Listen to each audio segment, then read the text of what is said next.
ഓച്ചിറ ക്ഷേത്രഭരണ സമിതി അഡ്മിനിസ്ട്രേറ്റീവായി justice K Ramakrishnan ചുമതലയേറ്റു.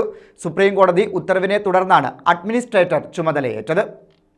ഓച്ചിറ പരബ്രഹ്മ ക്ഷേത്ര ഭരണസമിതിയുടെ തെരഞ്ഞെടുപ്പ് നടത്താൻ സുപ്രീം കോടതി നിയോഗിച്ച കേരള ഹൈക്കോടതി മുൻ ജഡ്ജി ജസ്റ്റിസ് കെ രാമകൃഷ്ണൻ രാവിലെ ഓഫീസിലെത്തിയാണ് അദ്ദേഹം ചുമതല ഏറ്റെടുത്തത്.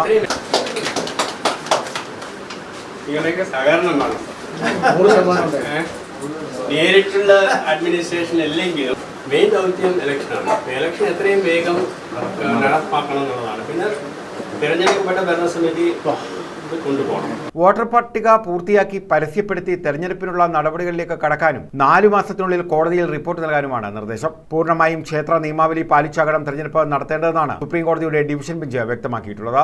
ഓപ്പൺ മൈൻഡ് ആയിട്ടാണ് ഞാൻ പറയുന്നത്. അതിന്റെ ഓപ്പൺ മൈൻഡിനെ ക്ലോസ്ഡ് ആക്കാതിരിക്കേണ്ടത് നിങ്ങളുടെ ചുമതലയാണ്.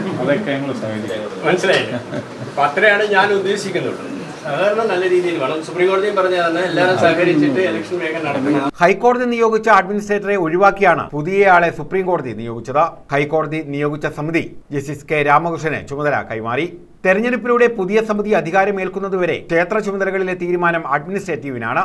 നടപടികൾ വേഗത്തിൽ പൂർത്തിയാക്കാൻ ജില്ലാ ജഡ്ജിയായി വിരമിച്ച ഒരാളെയും നിയമരംഗത്തുള്ള ഒരാളെയും സഹായിയായി അഡ്മിനിസ്ട്രേറ്റർക്ക് നിയമിക്കാമെന്ന് സുപ്രീം കോടതി ഉത്തരവിൽ പറഞ്ഞിട്ടുണ്ട്.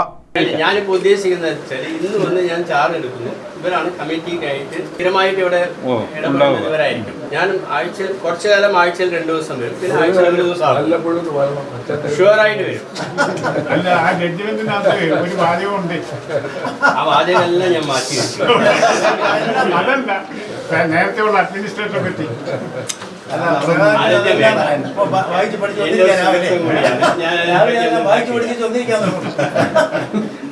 ഓച്ചിറ പരബ്രഹ്മ ക്ഷേത്രത്തിലെ ഭരണസമിതിയുടെ കാലാവധി 2022 മെയ്യിൽ അവസാനിച്ചിരുന്നു. ഭരണസമിതിയിലേക്ക് തെരഞ്ഞെടുപ്പ് നടക്കാത്തതിനാൽ സമിതി തുടരുകയായിരുന്നു.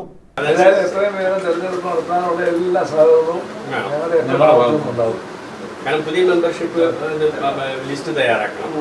അതിന് 3 മാസത്തിൽ കംപ്ലീറ്റ് കഴിഞ്ഞാൽ അടുത്ത മാസം ഇലക്ഷൻ ഡേറ്റ് ഫിക്സ് ചെയ്തിട്ട്. News bureau, Ochira.